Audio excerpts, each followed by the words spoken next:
chicas y chicos, ¿cómo están el día de hoy? Bienvenidos una vez más a mi canal. Mi nombre es Angie y el día de hoy estaremos reaccionando al episodio 8 de Dead Friend Forever. Y pues con eso estamos a un solo episodio de finalmente ponernos al día ahora sí. El episodio pasado estuvo bastante intenso todo, ¿qué les digo chicos? Los giros que tuvimos, las inesperadas reacciones que también tuvimos, fue todo un caos, pero como les dije, pues amo la complejidad que nos presenta cada situación. Ahora sí, no voy a hacer muy largo esto, vamos a ver cómo sigue esta historia de matanzas y venganzas, y solo espero que no pues se vengue de los que se tenga que vengar, porque sinceramente esos güeyes son una escoria para la sociedad. Antes de comenzar, no olviden apoyar el canal con un like, una suscripción o un super gracias, de verdad que con cualquiera de esos me ayudan muchísimo. Ahora sí, sin nada más que decir, comencemos con el video.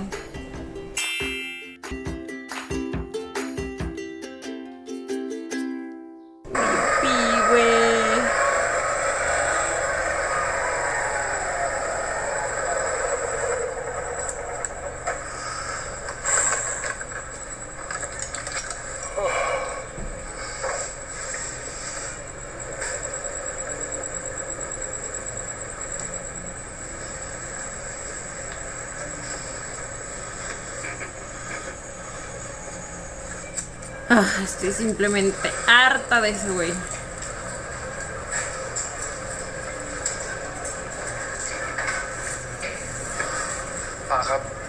Tiene alguien haciéndole masajes.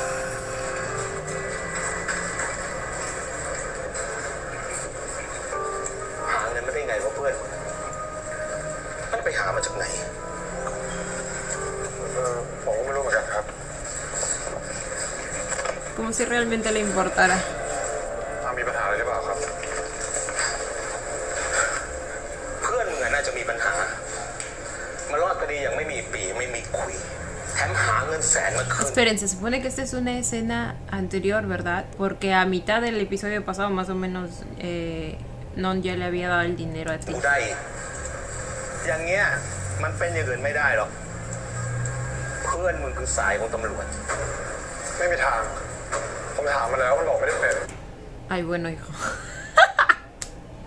Ni aunque lo fuera te hubiera dicho que sí, pero bueno, es obvio que no. มึงอะโง่ไอ้ตีมึงก็รู้ตอนเนี้ยทั้งตำรวจทั้งนักข่าวมันขุดคุยเรื่องกูอยู่กูปิดไปกี่บัญชีแล้วเพื่อนมึงคนเดียวเลยใช่ป่ะครับเสีย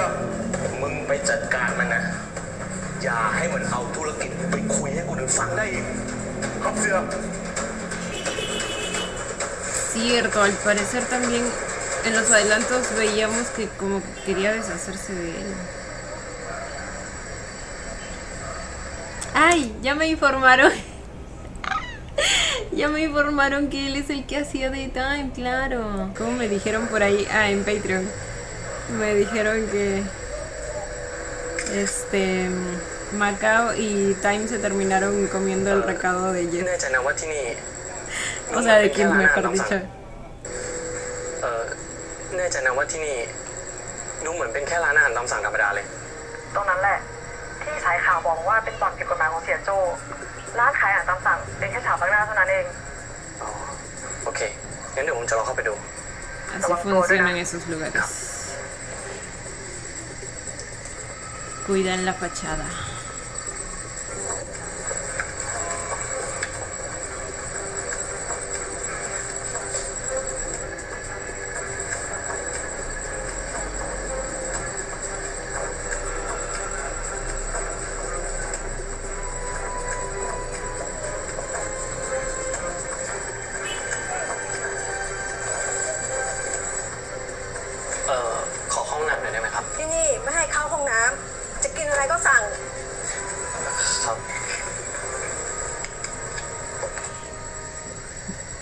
Ahora, resulta bastante sospechoso el tener dos personas con esa pinta a los pies de la escalera, ¿no?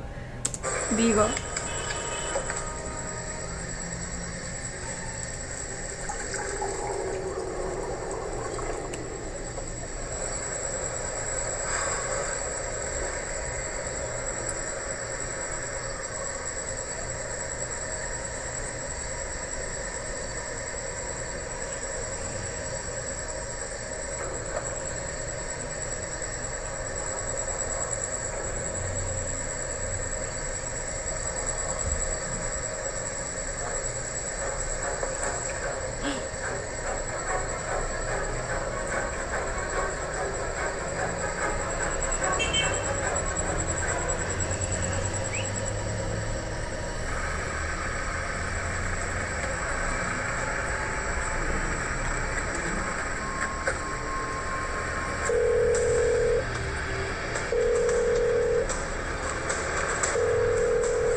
เข้าก่อนแล้วแต่ผมเข้าไปไม่ได้เหมือนพวกมันจะไหวตัวทันงั้นคุณรีบออกมาเลย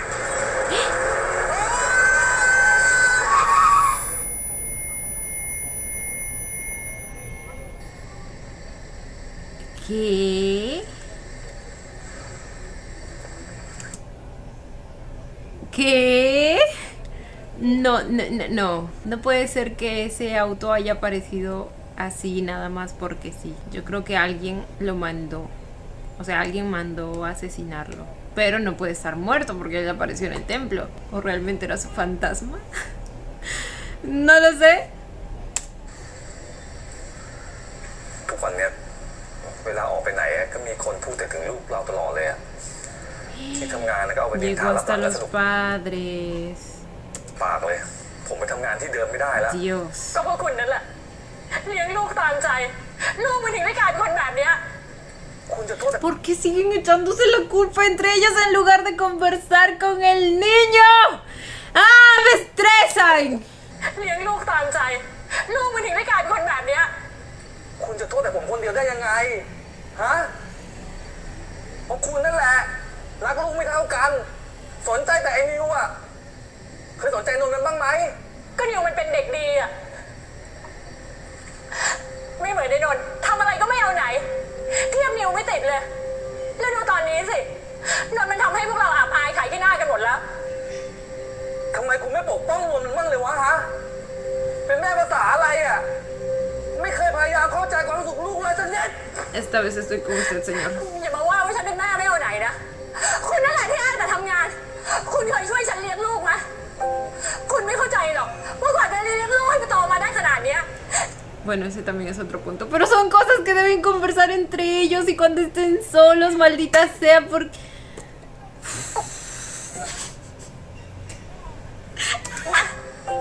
คุณไม่เข้าใจหรอกว่ากว่าจะเลี้ยงลูกให้มันโตมาได้ขนาดเนี้ยจะต้องเหนื่อยมากขนาดไหน ก็ผมออกมาทำงานหาเงินเพื่อให้คุณเลี้ยงลูกไงจะโวยวายทำไม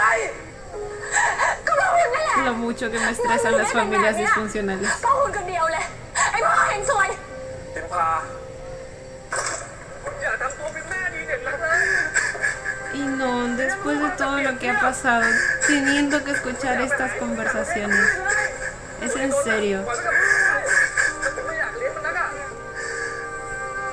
Y peor aún sintiéndose el ฉันยังไม่ได้พูด culpable แบ de บนั้น todo สักคำเลย esto. นะแต่นิวไม่เคยสร้างเรื่องไหมล่ะแล้วที่นอนลูกคุณล่ะ มันก็ลูกกูเหมือนกัน ¿Por qué ni siquiera se preocupan por el hecho de que su profesor, un adulto que se supone que debería ser responsable, buscó meterse con un menor de edad? Como que no estamos viendo lo importante aquí, ¿verdad? Es que yo no puedo creer. ไปไปอยู่ไม่ได้ก็เชิญ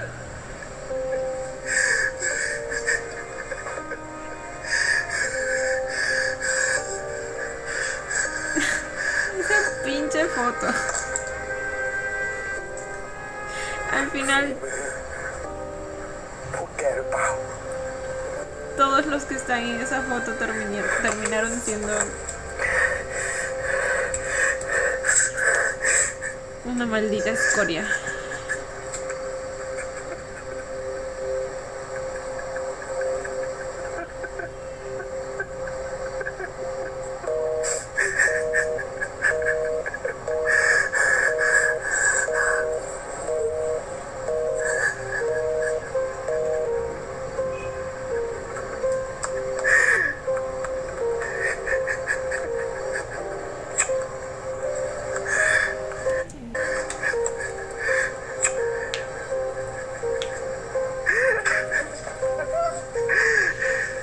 Por supuesto, mi amor, estás en tu derecho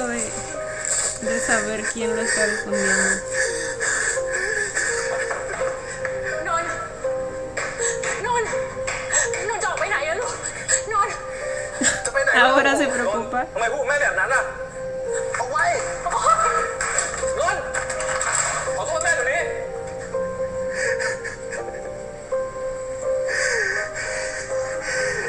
จะให้ขอโทษใช่ไหม ได้ ขอโทษก็ได้ ขอโทษที่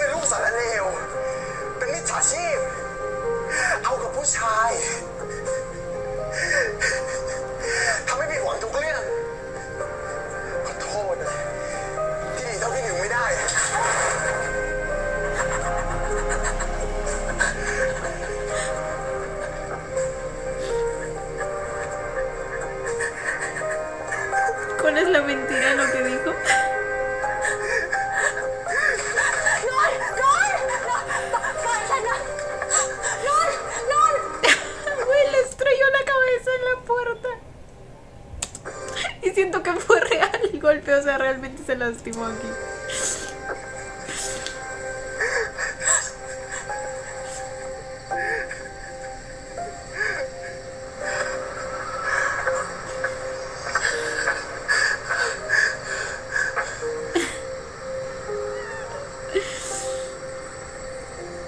Hay personas que realmente no merecen ser padres. De verdad.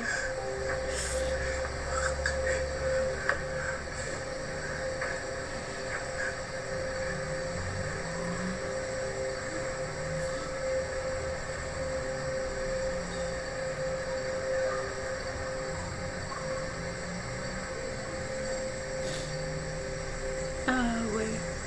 Sé que ya lo he dicho muchas veces, pero el acting de Barkout y lo mucho que ha mejorado.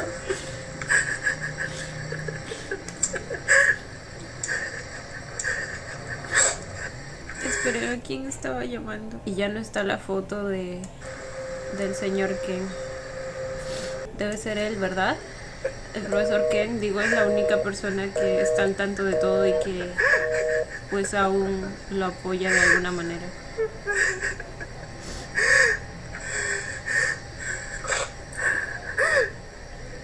Porque a Pi lo tiene con un corazón en el nombre, así que... Y ninguno contesta.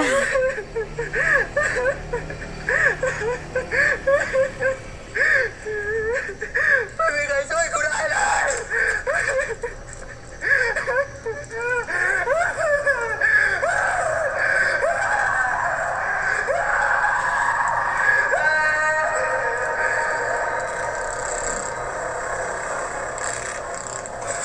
Véngate de todos ellos. Mátalos, hazlos picadillo.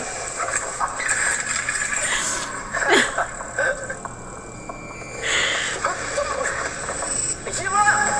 เอากล้องมานี่เลย Son una maldita basura, una escoria para la sociedad. ก็ไม่ถ่าย De แล้วเรา verdad. อ่ะวันนี้เลิกกองพรุ่งนี้ไม่ถ่ายต่อกูเพลีย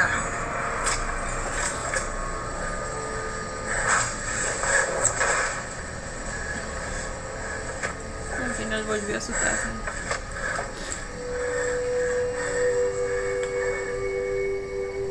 ¿Se imaginan lo solo que se debió haber sentido en el momento en el que ni Kay le contestó, ni Pi le contestó? No tiene el apoyo de sus padres.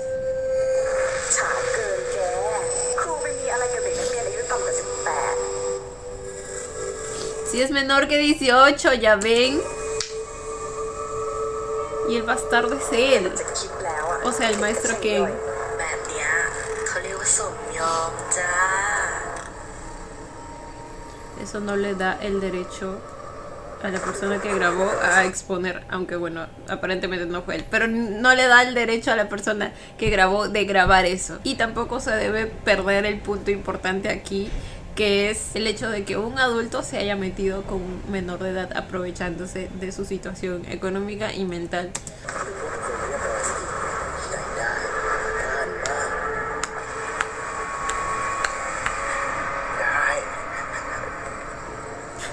Les dije que fácilmente podría alcanzar este estado mental.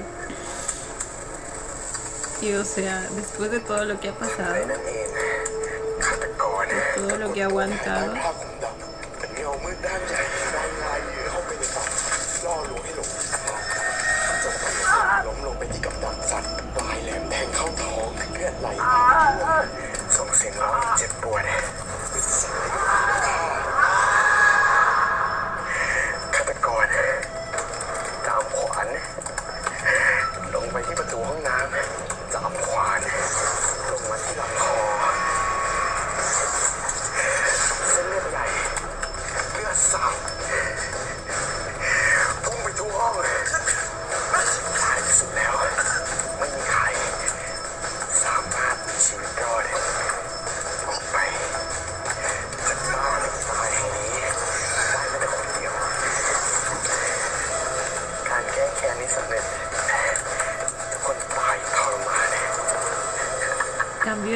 Oh my god.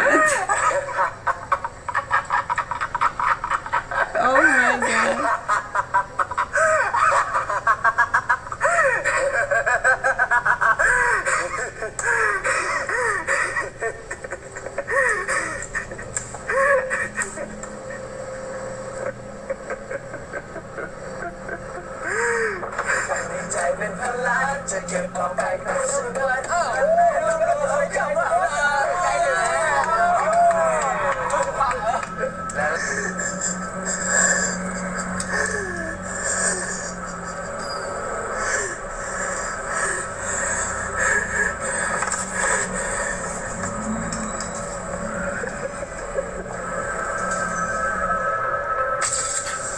Había puesto la foto en un cuadro y todo. No puedo creer.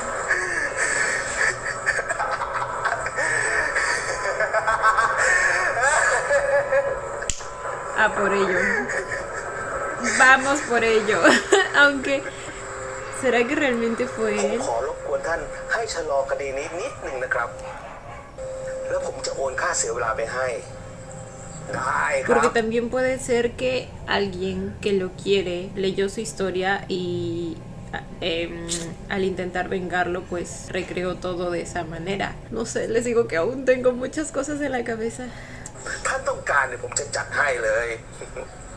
ขอบคุณมากเลยครับ ขอบคุณครับ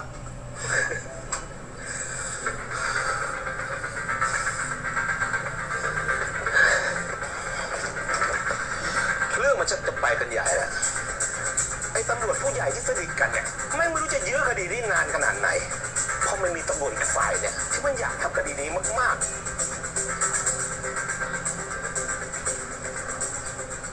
แล้วจะไปทำไงต่อ ก็ต้องทำลายหลักฐานนี่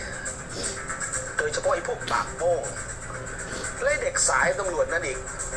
มันทำให้ทุกอย่างมันบานปลาย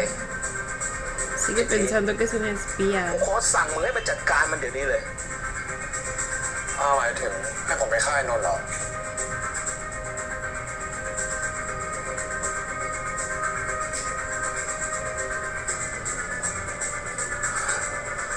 กูว่าแล้วมึงนี่มันใจสอเอาอย่างงี้ มึงไปพามันมาให้กู ถ้าผมพาตัวไอ้นนท์มาอาจะไม่ฆ่ามันใช่ไหม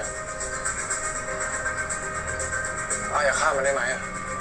กูก็แค่อยากจะสั่งสอนและหาวิธีปิดปากมัน กูมีเมตตาขนาดเนี้ยเพราะมึงเลยได้ตี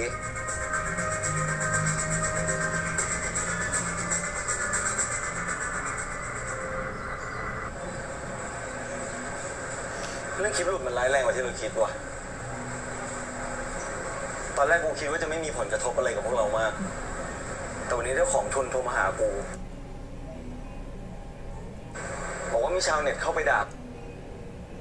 เขาไปสืบมาว่าไอ้เมือกมันเป็นหนึ่งในคนทำหนังสั้นที่ได้ทุนกับเขาอะถ้าอยากด่าก็ด่าแค่เมือกเดี๋ยววะจะลามมาถึงผลงานเราทำไมอะแต่พวกเราได้ทุน Resultaron salpicados. Como merecen. Merecen eso y mucho más, obviamente. แล้วนะเว้ยยังไงก็ต้องทำให้เสร็จตัววะใช่ เจ้าของทุนเขาบอกว่าจะไม่เอาทุนคืนแต่ให้เราทำให้เสร็จตามกำหนดก็พอ แล้วนี่เวลาไม่ก็เหลือน้อยขึ้นทุกทีอะเรายังถ่ายไม่ถึงไหนเลยนะเว้ยรู้ว่าเราจะถ่ายเสร็จทันปะไว้จิน จินว่าไงนะมึงเป็นอะไรปะเนี่ยเปล่ากูแค่ง่วงนอนเมื่อคืนกูได้เกมดึกอะยิ่งรีบเราก็ยิ่งต้องการคนเพิ่มกูคิดว่ายังไงเราต้องรอไอ้เมื่อกลับมาช่วยงานกูว่าอย่าเลยดีกว่าลุงเพิ่งเจอเรื่องแย่ๆไปอ่ะมันน่าช่วยอะไรเราไม่ได้หรอกพวกมึงนี่แปลกๆนะไอ้ตีปกติมึงเกลียดไอ้เมื่อกันตายไม่ใช่เหรอแต่เรื่องถ่ายหนังสั้นมันด่วนกว่านะเว้ยกูสามารถวางความเกลียดลงได้นะเว้ย Lo necesita para algo más. para deshacerse de él. เก๋เมื่อไว้จนถ่ายเสร็จก็ได้แต่กูไม่ให้เครดิตมันเด็ดขาด ¿Se dan cuenta cómo están tan seguros de que tienen el control? O sea, cualquiera normalmente pensaría, bueno, no solo depende de mí, sino que él también tiene que aceptar, pero no, ellos están seguros que él va a aceptar. Sabemos que al final va a ser así porque lo vimos en los adelantos, pero el punto es que me da tanta rabia el ver el complejo de superioridad que tienen todos ellos. Es que... ชาวเน็ตจะได้ไม่ต้องมาด่าพวกเราอีกไอ้จิน ¿Qué dijo? แต่กูไม่ให้เครดิตมันเด็ดขาดชาวเน็ตจะได้ไม่ต้องมาด่าพวกเราอีกไอ้จินมึงเป็นคนมาคุยกับไอ้เมืองแล้วกัน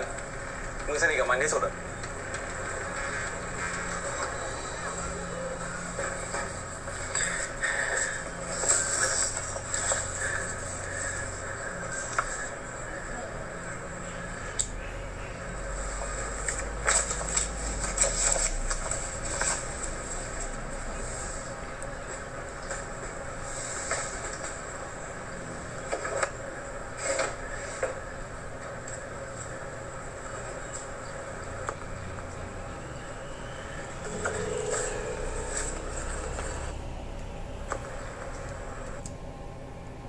¿Qué puede ser eso? El cuchillo que encontraron al inicio.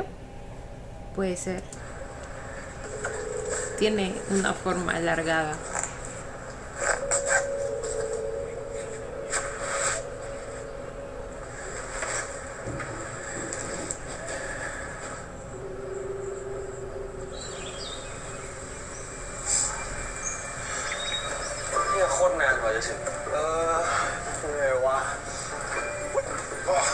Probablemente esta vez no aceptó pues para seguir su plan, si es que realmente hay uno. Puede ser, así que esta vez no me opongo.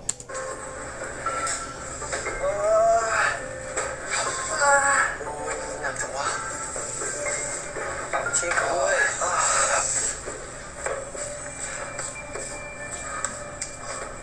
เอาไอ้เมื่อมายืนทำไมพอนั่งก่อนดิเราเปิดกองเราจะไม่นั่ง Saca อีก tus นานนะเว้ย manos cochinas de mi novio. นั่งก่อนเราเปิดกองเราจะไม่นั่งอีกนานนะเว้ยไปไปนั่งก่อนมองอะไรไว้เมื่อมึงก็อีกตัวมองกูทำไมอย่าไปหน่อยเร็วปากมันแห้งหมดแล้วกินน้ำหน่อยกินน้ำหน่อยปากมันแห้ง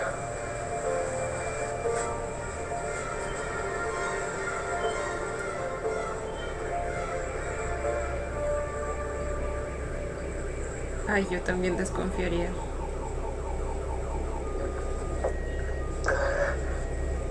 โอเคคุณ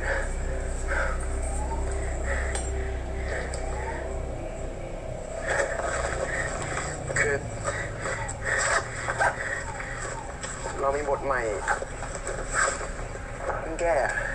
อยากให้ช่วยดูหน่อยบทใหม่ใช่บทเก่ามันไม่น่าตื่นเต้นอันนี้มันจะมีจังหวะการไล่ล่าที่ดูตื่นเต้นมากขึ้น Créanme que ไปมาแบบ sí. นี้ไม่ได้นะเว้ยในงานมันก็ไม่เสร็จพอดีอ่ะมึงลองอ่านที่เมื่อมันแก้มายังนะลองอ่านก่อนดิถ้าไม่ดีก็ไม่ต้องแก้แต่ถ้าดีอ่ะเขาจะรีบเปลี่ยนตั้งแต่ตอนนี้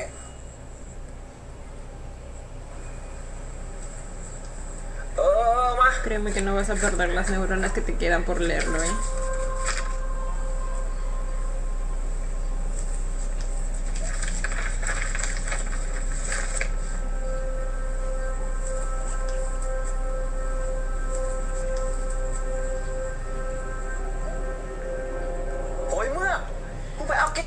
Es que Jin, güey, ¿con qué derecho se enoja? Ni siquiera es que en algún momento no le haya dado esperanzas, o sea...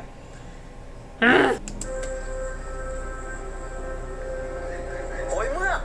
มึงไปเอาเกมบทนี้มาจากไหนวะไม่โหดสัตว์ที่แต่สนุกดีว่ะไอ้จริงมึงอ่านปะ Créeme que va a ser mucho mejor cuando lo vivas en persona. ไม่อ่ะกูให้มึงตัดสินใจเลยปอ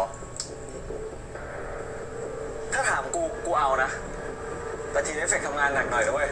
ทีมเอฟเฟกต์ก็คือกู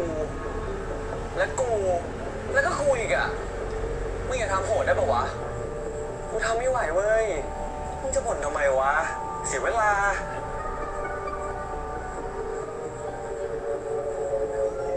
งั้นเราเลิกมันเลย La วะ cara de Non, ไปดิ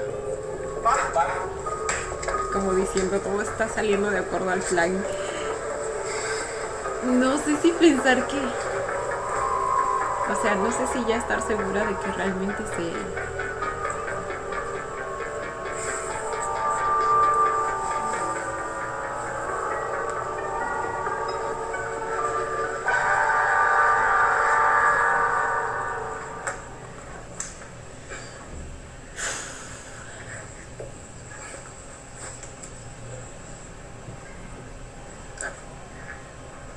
อ่ะเนี่ยพอปมึง เวลามึงเล่นน่ะ มึงก็ระวังมุมแหลมมันไปโดนไอ้ท็อปหน่อยละกัน เข้าใจดิกูเนี่ยพอป Por มึง mí te puedes equivocar un poquito y quizá apuntar a su cuello, มึ ¿eh? งก็ระวังมุมแหลมมันไปโดนไอ้ท็อปหน่อยละกัน เข้าใจที่กูพูดไหมเนี่ยเมื่อเอาไปดิเอาได้เราจะระวังแค่พวกมึงเสร็จกล้องเสร็จยังวะ เสร็จแล้ว ดีเลยเดี๋ยวกูซ้อมให้ดูไหมเดี๋ยวมาพร้อมปะพร้อมแล้วเว้ย3 2 1เฮ้ยเจอแบบนี้แล้วไอ้หน้ากากมึงมาได้ไงวะกลัวแล้ว ¡Lo sabía! Sabía que era eso. ไม่ดีเลยเมื่อกี้ Y tienen la misma toalla. and action เฮ้ยพวกมึงเจอแบบนี้เลยไปดูเนี่ย วะ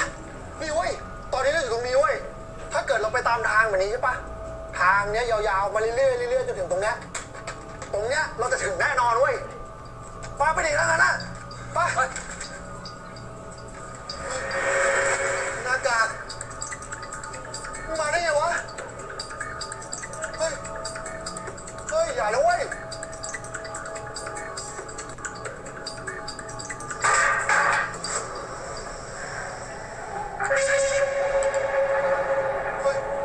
Eso no era parte del guión, ¿verdad?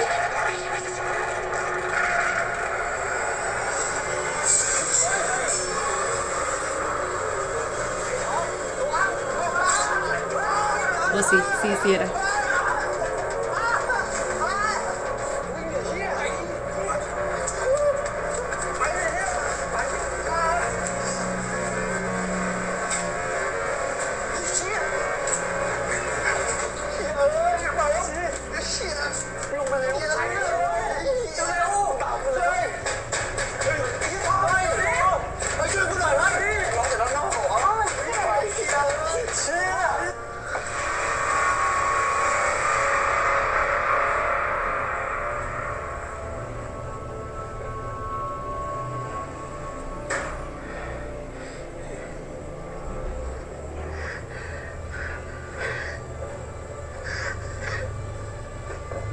'No, por ya abajo la cámara. พวกนี้มันหน้าด้านจริงพวกมึงชวนกูมาทำงานที่นี่พวกมึงหลอกใช้กูมันจิกหัวกูเรียกให้กูสารพัดแล้วพวกมึงก็เกมผลงานด้วยตัวเองไปตอนนี้ชีวิตกูไม่เหลืออะไรแล้วไอ้นนท์ใจเย็นก่อนพร้อมมีแล้วคุยกัน No lo va a bajar. มึงก็เหมือนกันมึงเป็นคนรักมึงเปิดบัญชีมาหลอกใช้กูจนกูเกือบติดคุกพวกมึงรู้ไว้ด้วยไอ้กูชวนมึงไปเปิดบัญชีอ่ะเป็นพวกแม่งนี่แหละมึงว่าไงนะเฮ้ยกูเข้าใจนะว่ามึงกำลังเครียดเลยพูดเรื่องบัญชีออกมากูว่าเรามาปรับความเข้าใจกันก่อนโอเคไหม De una manera perfecta para reconciliarse. Que te entierre ese cuchillo en las vísceras. กันก่อนโอเคไหมต่อแล้วไม่ต่อแล้ว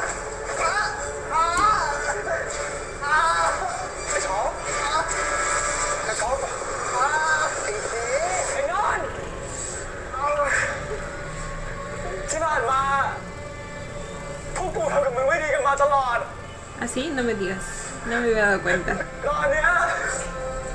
กูรู้แล้วว่าส่งผลกับมึงยังไงบ้างอ่ะกูขอโทษ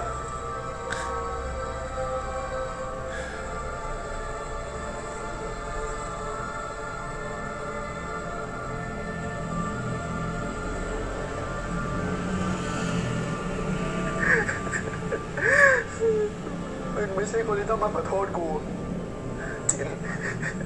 กูนี่แหละที่ต้องขอ También โทษมึงมาก debería ที่สุด hacerlo. นนท์ขอโทษ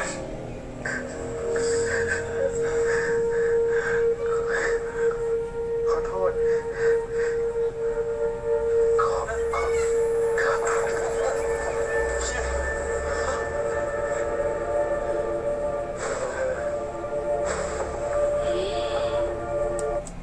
Sí tenía algo la bebida, lo sabía. ไอ้พอยุทธอยู่ทำเฮียอะไรวะจะมาฟันมาที่ฆ่าเราทำไมวะ Pues bien, que lo haga. มึงใจเย็นดิวะใจเย็นเดี๋ยวกูจัดการต่อเองพวกไปจัดเสร็จแล้วก็ถ่ายกันไปก่อนไหมเดี๋ยวมึงบอกกูก่อนมึงจะพานมไปไหนน่ะมันไม่ตายหรอกแค่สลบไปเฉยกูจะช่วยมันเคลียร์ปัญหานี้ด้วยซ้ำมึงไม่อยากช่วยมันไงทอมมาช่วยกูดิเฮียหนักชิบหายเฮียเอ้ยค่อยหิ้วไปเฮียแขนกูก็เจ็บ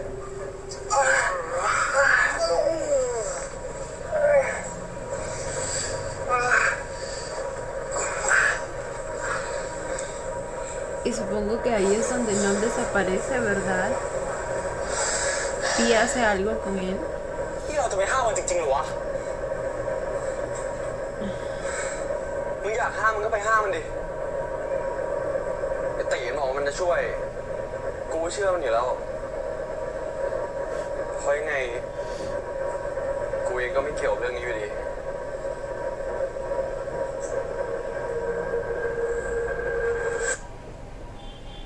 พ่อกับแม่ของนนท์แจ้งว่าเขาจะออกไปถ่ายหนังสั้นกับกลุ่มเพื่อนก่อนที่จะหายตัวไปไม่ทราบว่านนท์ได้มาร่วมถ่ายหนังกับกลุ่มพวกเธอนนท์ Ahí es cuando desaparece. Ahora, la única duda que tengo es si realmente T se atrevió a matarlo, porque ese era el encargo que le dio su tío. O lo desapareció de alguna otra manera. Sea lo que sea que T hizo, Top también lo sabe. ก่อนที่จะหายตัวไป Siempre juntos ไม่ทราบ esos ว่านนท์ dos. ได้มาร่วมถ่ายหนังกับพวกเธอนนท์ไม่ได้ไปถ่ายหนังกับพวกผมครับ Ah, พี่ตำรวจจะเห็นว่าในคลิป Fíjate ไม่มีนนท์อยู่เลยครับผมมีหลักฐานคลิป Fíjate ฟุตเทจที่พวกเราถ่ายทำกันวันนั้นครับ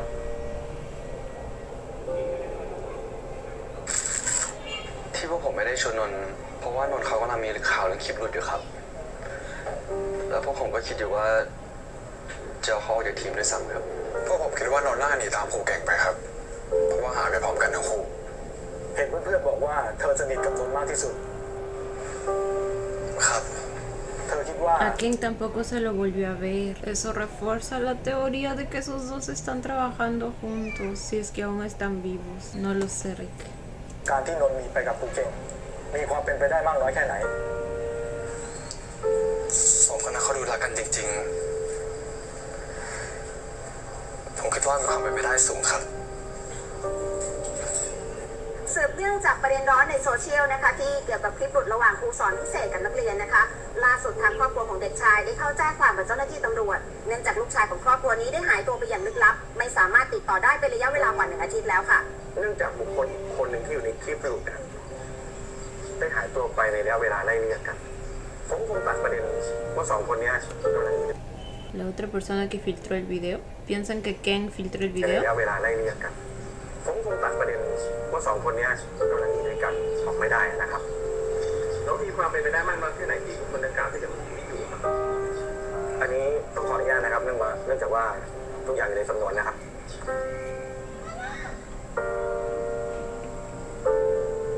มันกำลังจะทำให้ลูกเราดูเหมือนตีตามผู้ชายไป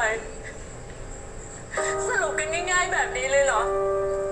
เราจะทำยังไงกันดีอะ No es lo que yo también ต้องหา pensaba. แม่มากกว่านี้แล้วก็ต้องจ้างทนายที่เก่งขึ้น แล้วก็ยัดเงินให้กระบวนการต่างๆมาเร็วขึ้นด้วยคุณไม่ต้องห่วงเดี๋ยวเรื่องนี้ผมไปจัดการให้แต่ตอนนี้เราต้องรู้ให้ได้ก่อนว่านนท์อยู่ที่ไหน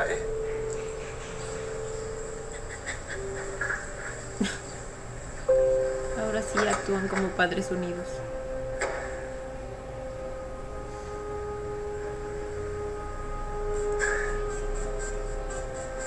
El despacho del profesor King. Y también ya debe estar al tanto de su desaparición.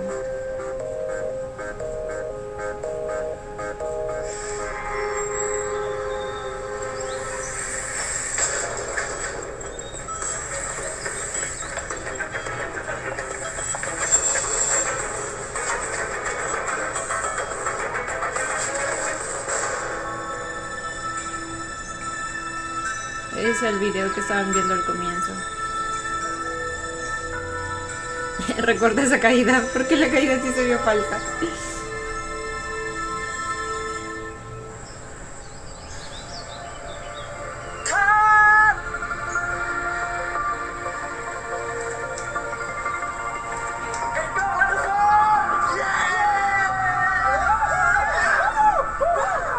O sea que después de deshacerse de Non, siguieron filmando como si nada.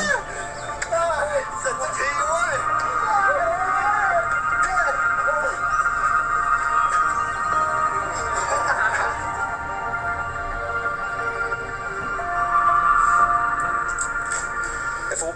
กูไม่น่าเรียนหมอเลยทำไมวะกูน่าไปทำเบื้องหลังอะทำเอฟเฟกต์ดีใช่ไหมมาเว้ย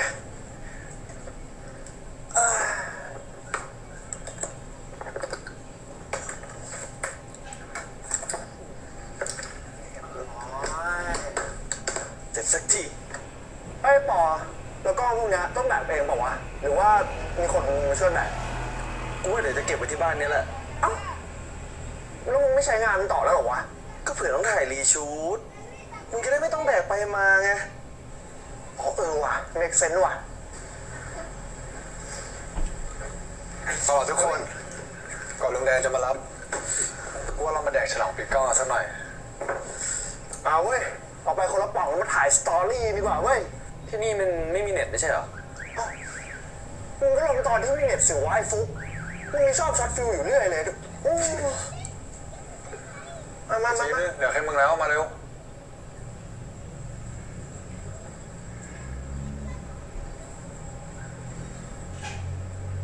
ไอ้โนคนจะได้ฉลองปิดกล้องกับพวกเราด้วยชินเราคุยกันแล้วไม่ใช่เหรอว่าจะไม่พูดถึงเมื่อกันอีกกูขออะไรมึงอย่างนึงได้ปะ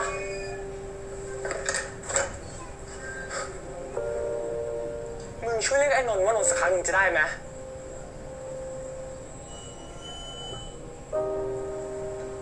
ชินมึงมูฟออนเถอะตอนนี้ไอ้นนท์มันหนีไปอยู่ครูเก่งแล้วว่ามันน่าจะมีความสุขดีวันนี้ไป Qué fácil es decirlo para él, ¿verdad?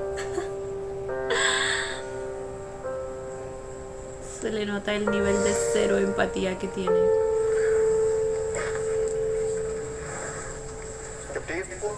Cero remordimientos. เปิดเพลงปะมึงเปิดดิมาเดี๋ยวกูเลือกเพลงเองมาเว้ยชนแก้วด้วยทุกคนมาชนแก้วไป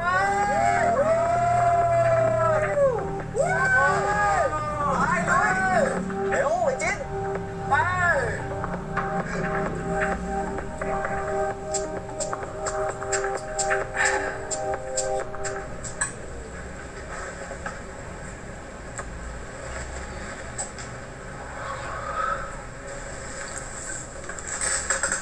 โจ้มีอะไรอยากคุยกับผมนะครับกูเพิ่งคุยกับท่านผู้การบอกว่าตอนเนี้ยท่านได้ชงให้ตำรวจเบนเข็มการสอบสวนไปที่กูเก่งเพราะตรวจสอบบัญชีพบว่ามีการโอนเงินให้เด็ก300,000 บาทแล้วทั้งคู่ก็หายสาบสูญไป แบบนี้เราก็ไม่ถูกจับตามองแล้วใช่ไหมครับ ถูกต้อง มึงเห็นไหมวิธีการแก้ไขปัญหาของกูเนี่ย มันได้ผลเสมอ เพื่อเป็นการตอบแทนมึงนะ ที่พาไอ้เด็กนั่นมาให้กู เอาเงินไปใช้เล่นๆเลย 20,000 traerme. ผมขอถามอะไรหน่อย ว่า เกิดอะไรขึ้นหลังจากที่ผมพาตัวไอ้นนท์มาให้อา Sí se lo llegó a llevar a él. ก็อย่างที่บอกมึงไง Pensé que él mismo se había deshecho de él en el bosque o algo así. เอามาทำงานขัดดอก ให้ทุกอย่างมันซา แล้วส่งมันอยู่ที่อื่น Prácticamente ไม่ lo ได้ฆ่ามันไปกับ secuestró. คงเก่งแล้วใช่ไหม มึงเป็นอะไรของมึง มึงพาเพื่อนมึงให้กูแท้ๆ มึงยังมาสงสัยกู มึงเอาเงินแล้วออกไปเลยปะก่อนที่กูจะรำคาญมากไปกว่านี้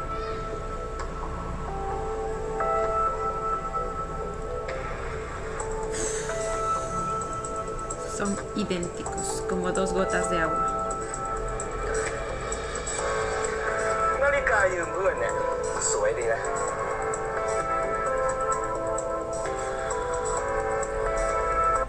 El reloj. ¿Por qué miro así el reloj?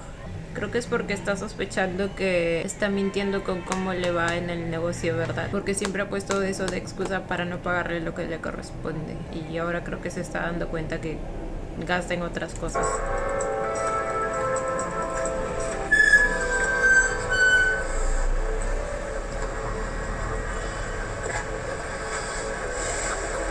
ขอถามไปหน่อยเลย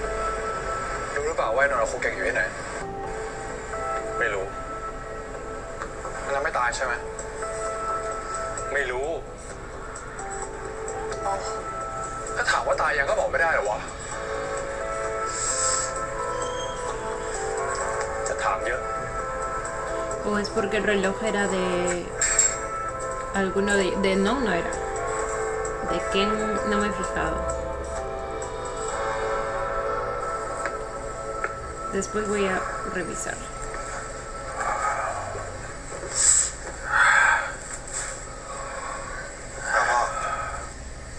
เป็นไรอะฉันเพิ่งถูกนายสั่งให้ถอนตัวจากคดีบัญชีม้าเนี่ย แต่พ่อเป็นผู้กำกับไม่ใช่เหรอ ใช่แต่คนที่มันอยู่เบื้องบนอีกอะพ่อ Lo ทำอะไรไม่ได้ lograron. แล้ว แล้วไง โลก พ่อ รา จะยอมแพ้อย่างนี้เหรอ ยอมแพ้ทั้งที่ยังจับคนร้ายไม่ได้อย่างนี้เหรอพ่อ คือคดีนี้มันยากแล้วมันก็ใหญ่กว่าที่เราคิดนะพี่ มันมีนักธุรกิจอีกตั้งเยอะ ที่เข้ามามีส่วนร่วมกับธุรกิจเนี้ย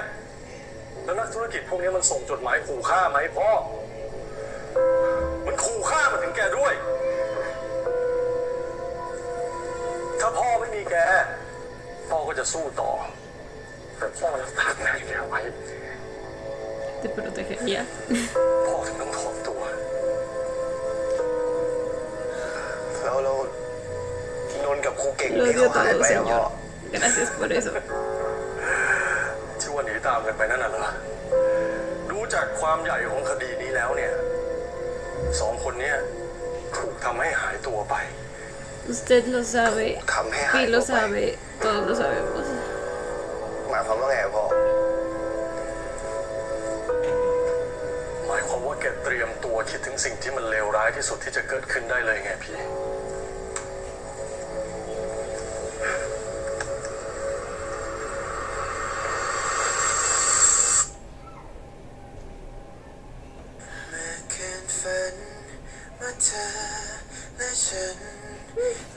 La canción es cantada por Marco. แย่ๆอะไรมาบ้างอะแต่ต่อไปมันจะไม่มีแล้วนะ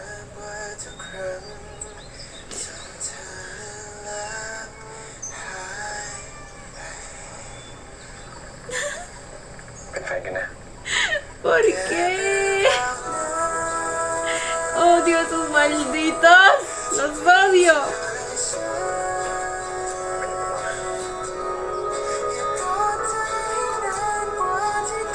เราเข้าใจว่าพี่หวังดีแต่เราขอเวลาคิดก่อนกัน พี่อาจจะคิดว่ามันไม่สำคัญแต่สำหรับเราอะมันเป็นสิ่งที่เราอยากทำไง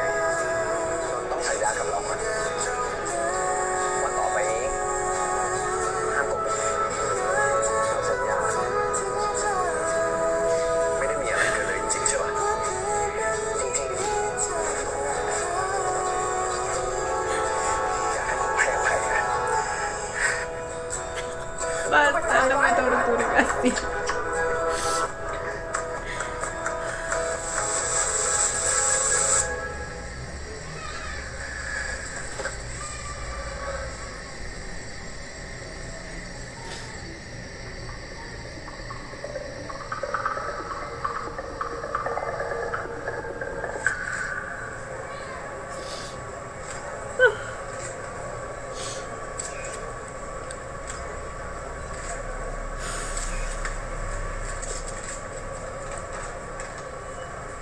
Esa expresión de Pi fue como de queriendo venganza también, ¿eh? Es que yo ya les digo que mis tres opciones sobre quiénes podrían saber acerca de todo lo que está pasando, o sea, del asesino enmascarado y todo eso, no necesariamente que sean el asesino, pero que estén al tanto o que estén apoyándolo, son Kang o Pi. Y en cuanto al posible asesino, también entran esos dos como posibilidades y también Non. Así que ไอ้ปอไปไหนของมันวะ eso es lo que pienso por ahora. จริงๆแม่งต้องมาคนแรกด้วยซ้ มัวแต่งหน้าอยู่ช่วย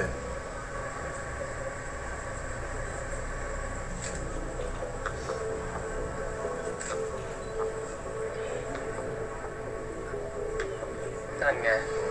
มาแล้ว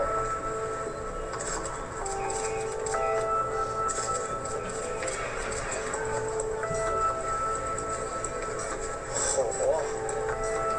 มันทำกับเป็นงานมันคนเดียวเลยว่ะ เข้าใจความรู้สึกไอ้นนท์หรือยังล่ะ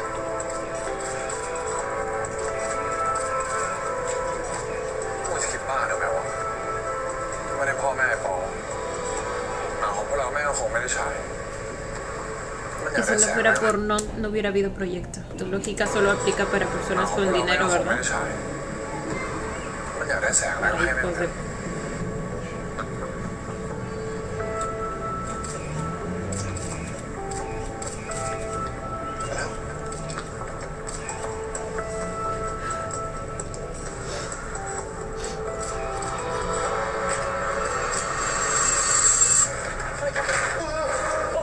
หน้ากากเฮ้ยไอ้ท็อป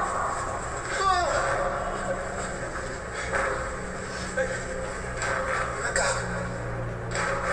เฮ้ยกูจะเสียงอะไรเลย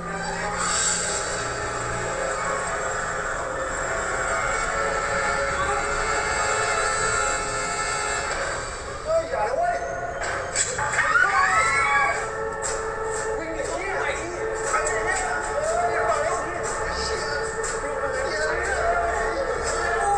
Llegaron a incluir esa parte de la grabación.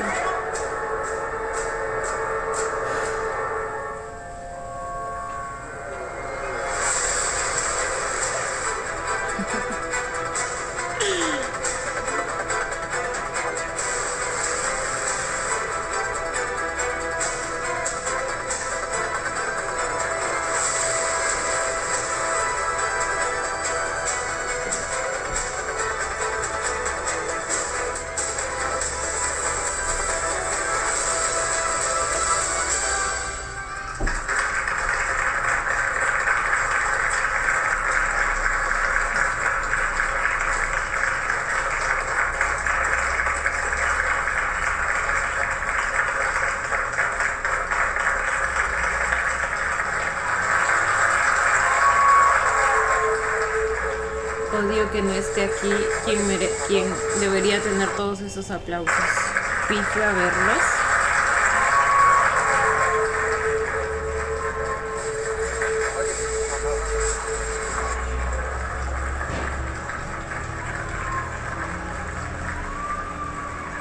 Si ven,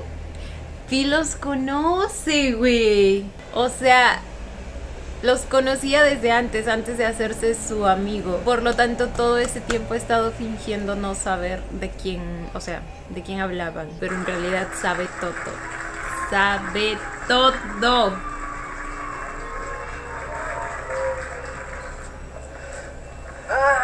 หนังสนุกชิบหายเลยว่ะ โดยเฉพาะตอนที่กูออกอ่ะ คนแม่งกรีดทั้งโรงเลยเว้ย สงสัยกรีดเพราะความหล่อเท่กู เขากรีดผีไม่ได้กรีดมึงเพื่อน เอ้าไอช็อตฟิลจังเลยไอ้สัตว์เป็นโหมกให้ เฮ้ยแต่กูได้ยินเสียงกรีดอยู่นะเว้ยเป็นเสียงกรีดตอนที่เขากลัวหน้าไอ้ท็อปมันเก๊กหล่อเฮ้ย มึงจะบูลลี่กูเลยนะเว้ย อะไรก็ตามอ่ะแต่ผมว่า Todavía se atreven a mencionar la palabra bully. มึงจะบูลลี่กูเลยนะเว้ย อะไรก็ตามอ่ะแต่ผมว่ากระแสดีว่ะกูได้ยินคนชมไม่หยุดเลย หนังดีบทดีกูว่าตอนเราไปฉายเทศกาลหนังสั้นนะเว้ยกูว่าได้เข้าชิงชัวร์ Y gracias a quién es ese buen guión, ¿eh?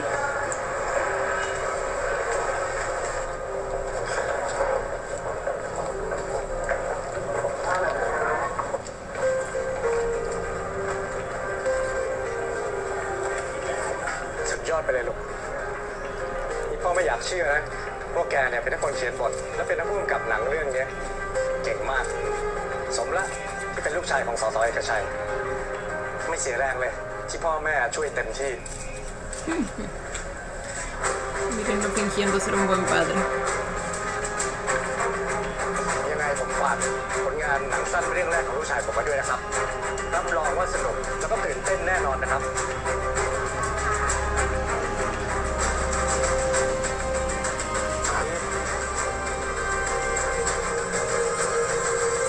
Esperen, ¿qué? Alguien lo llamó, ¿verdad?